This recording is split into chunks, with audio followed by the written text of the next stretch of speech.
Assalamualaikum warahmatullahi wabarakatuh.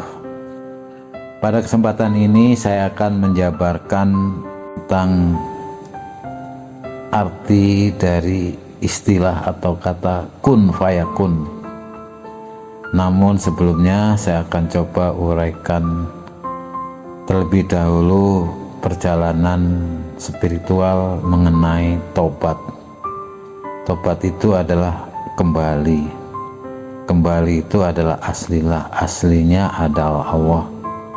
Jadi kita ini sudah tidak usah rumit-rumit. Jadi kalau mau tahu semua tentang sesuatu, kita harus kembali dulu, kembali aslilah, kembalilah ke keberadaan Allah itu sendiri.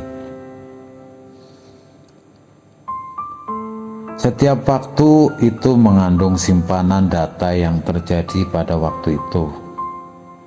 Setiap waktu ada file datanya.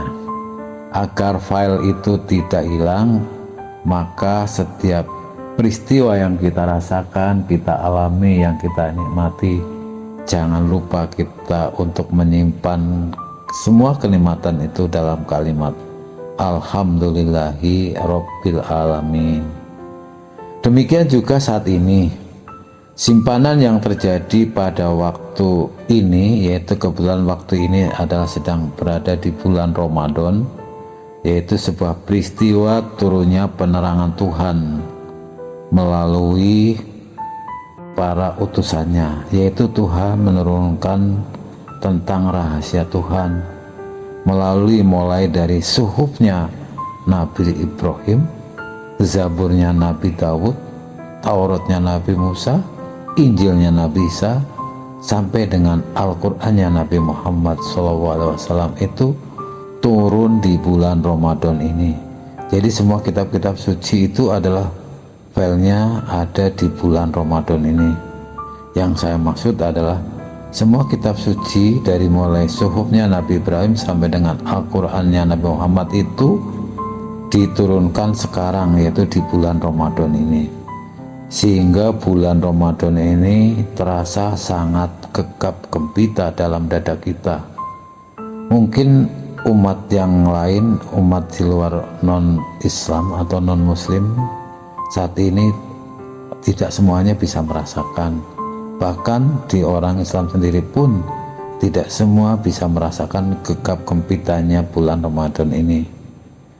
Di bulan Ramadan ini ada kita yang bisa merasakan ini biasanya ingin selalu mengalami yang namanya itikaf, tafakur, mengalami diam, mengalami lidah keluh tak mampu terucap, tak bisa berkata apa-apa, menyaksikan keindahan di bulan Ramadan ini.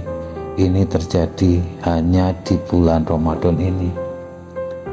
Apa yang menyebabkan kita tidak merasakan semua itu? Jadi tidak semua orang tidak bisa merasakan apa yang saya sampaikan di atas. Lalu apa yang menyebabkan itu tidak bisa terjadi, dirasakan?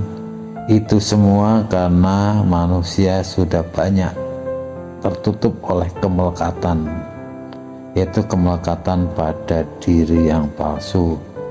Makanya manusia itu tidak bisa merasakannya. Untuk bisa merasakan, kita harus menjadi kosong dan menghilangkan kemelekatan itu dengan upaya-upaya, yaitu melalui upaya ibadah yang kita kenal, seperti ibadah sholat, memperbanyak sholat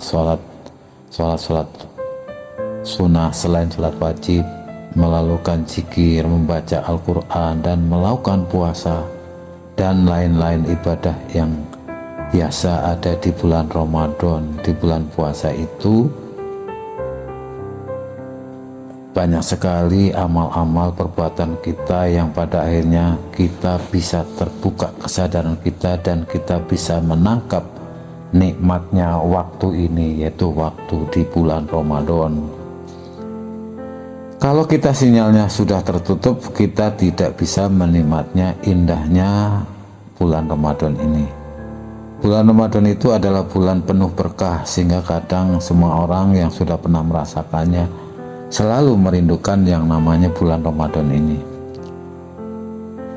Para pemirsa yang budiman, untuk bisa sampai kepada Allah, kita sesungguhnya tidak perlu melakukan apa-apa. Karena sesungguhnya ada inilah Allah. Jadi ada inilah Allah. Tapi ada di antara kita ini yang tidak menyadari ada. Seperti saat ini kita sedang berada di bulan Ramadan, tetapi tidak mengalami bulan Ramadan itu sendiri. Tetapi kita tidak merasakan ada, tidak menyadari ada, tidak menyadari sang ada. Itulah seperti kita juga tidak bisa merasakan indahnya bulan Ramadan, tidak menyadari ada dan tidak mengalami ada. Karena ada inilah sesungguhnya Allah, ada inilah Allah. Kalau kita tidak menyadari ada, maka kita sedang tidak sadar Allah, kita sedang tidak sadar Allah.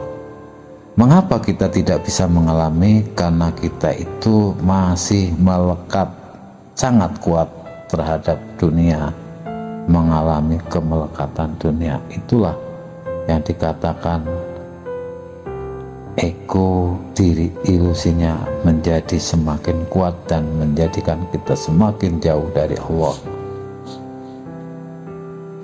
Kita terlekat pada diri merasa ini, sehingga eksistensi kita ini serba memiliki, menguasai, mempunyai, dan seterusnya. Sesungguhnya kita ini tidak mengadakan diri kita, tapi diri kita ini adalah diadakan.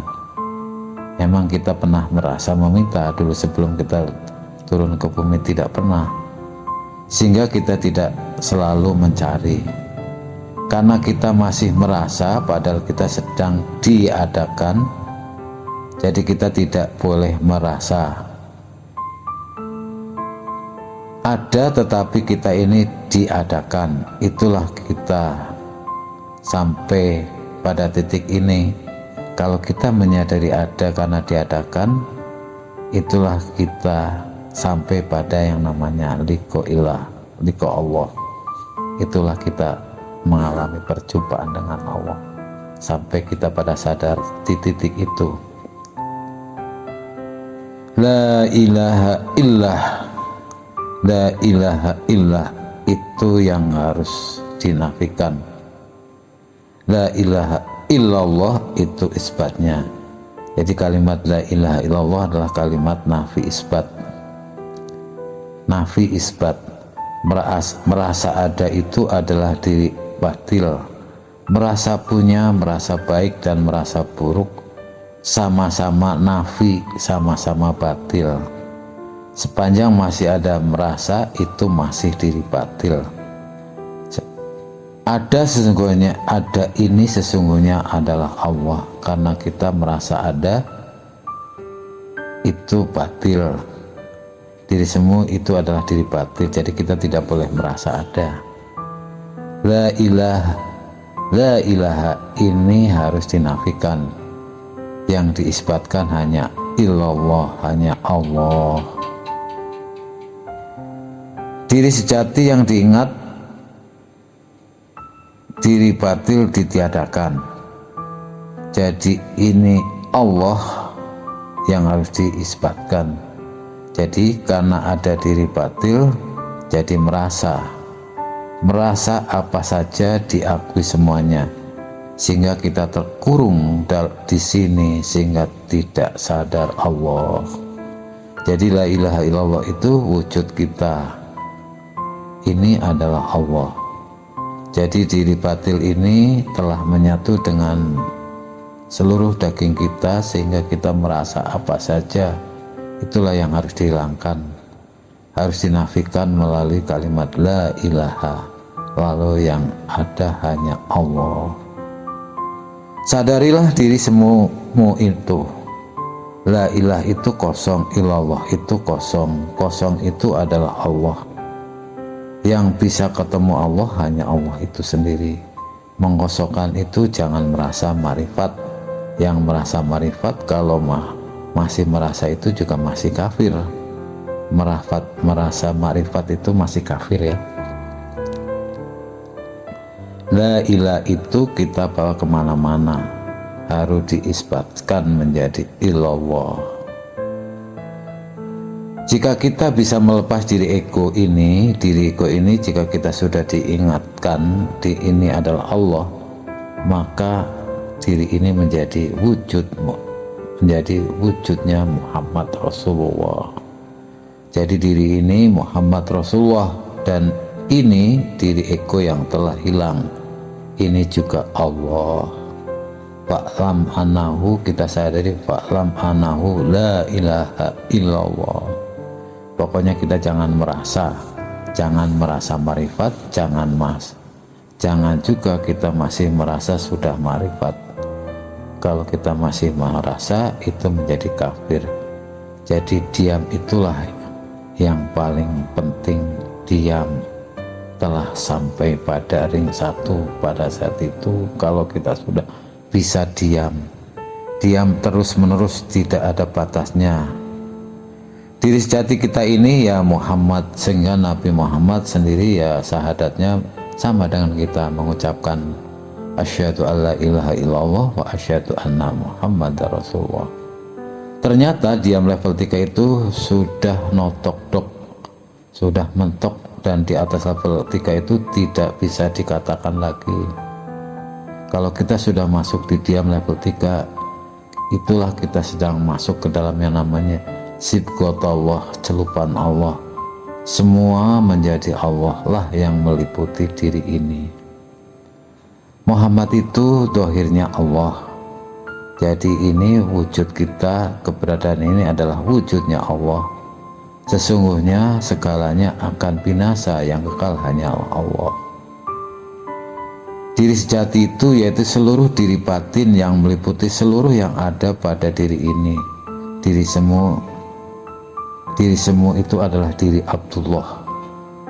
Diri Muhammad itulah dirinya Allah. Jangan merasa apa yang ada inilah Allah. Jangan merasa apa saja. Titik itu saja cukup. Diam itu, merasakan diam itu, pikiran merasakan tubuh, tapi pikiran diam, berserah diri. Nafas ilahi, kita berfokus pada nafas. Nafas ini adalah realitas Tuhan pada dohir kita ini. Sedangkan kun fayakun itu adalah pelepasan terakhirnya. Segala yang ada ini terjadi dengan sendirinya. Itulah kun fayakun. Kita menyaksikan segalanya dengan sendirinya. Segalanya lepas dengan sendirinya oleh Tuhan itu sendiri. Jadi yang disebut kun fayakun itu ada terjadi didahului dengan amar Allah. Sesungguhnya apa yang disebut amar itu adalah urusan Tuhan, pekerjaan Tuhan. Innama amruhu idza arada syai'an ayyaqula lahu kun fayakun. Kun fayakun itu terjadi semua amar Allah yang terjadi sangat cepatnya. 1 tahun Tuhan sama dengan 1000 tahunnya kita. Kita ini hidup di alam yang lemot. Alam dunia ini adalah alam yang lemot, alam yang lamban. Semua yang kita sadari ini kita sesungguhnya sudah terjadi di alam akhirat sana, di alam Tuhan. Dan sampailah ke alam lemot. 1 hari di alam lemot, 1000 tahun di alam kita. 1000 tahun di alam lemot itu 1 tahun di alam akhirat. Oleh sebab itu amal Allah itu melebihi kecepatan cahaya. Disitulah amal Allah berada. Ketika Allah mencipta, maka muncul di dunia ini adalah lemot sekali, karena 1 hari di sana 1000 tahun di sini. Para hadirin bisa melakukan perhitungan sendiri ya. Jadi 1 hari di alam akhirat, alamnya Tuhan, itu adalah 1000 tahun di alam nyata ini. Amal Allah itu kalam hil basyar, sangat cepat, sekejap mata. Apa yang terjadi dan apa yang kita alami itu sesungguhnya sudah terjadi sebelum yang disadari ini oleh pikiran kita sebagai aku. Maka pikiran akhirnya membuat pengakuan Padahal sesungguhnya semua itu sudah dijadikan oleh Allah. Kalam hilbasor yang ada, yang tidak bisa dijangkau oleh pikiran kita, sesungguhnya itu adalah amrullah. Sesungguhnya itu adalah amarnya Allah semua.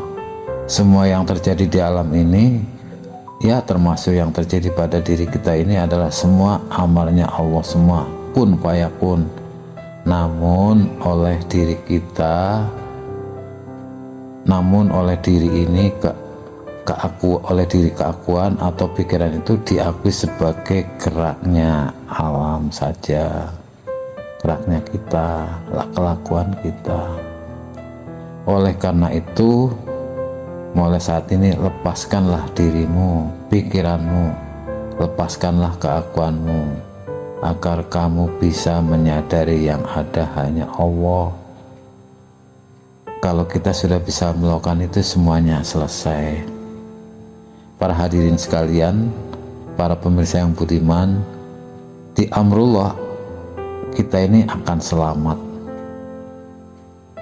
Berserah diri itu ajaib, ikhlas itu ajaib sekali. Jadi mengikuti cara kerja pikiran, amar Tuhan itu lebih cepat dari itu. Kalam bil basor itu sekejap mata. Jangan ikutin alam pikiran kita. Semua yang tertangkap pada indera kita adalah kun fayakun, sudah terjadi dengan sendirinya. Apa yang kita lakukan itu adalah diri Allah sendiri. Kalau kita sudah sadar diri ini adalah diri Allah, kita ini sudah aman, sudah selamat. Semua yang ada tunggal, tidak ada dualitas lagi. Sadarilah semua Allah semua. Aku sudah tidak ada, pikiran, perasaan pun sudah tidak ada. Yang ada hanyalah Allah itu sendiri. Semua itu terjadi dengan sendirinya oleh Allah itu sendiri. Kita sudah habis, yang ada itu hanya Allah. Jadi itulah kira-kira urut-urutannya ya.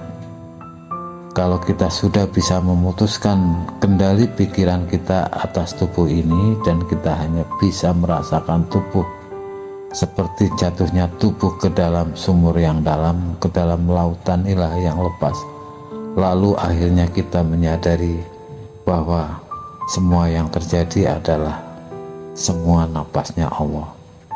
Selanjutnya kita menyadari semua terjadi dengan sendirinya oleh Allah itu sendiri. Itulah yang dinamakan lempeng meneng anteng gayeng, larut dalam napas ilahi.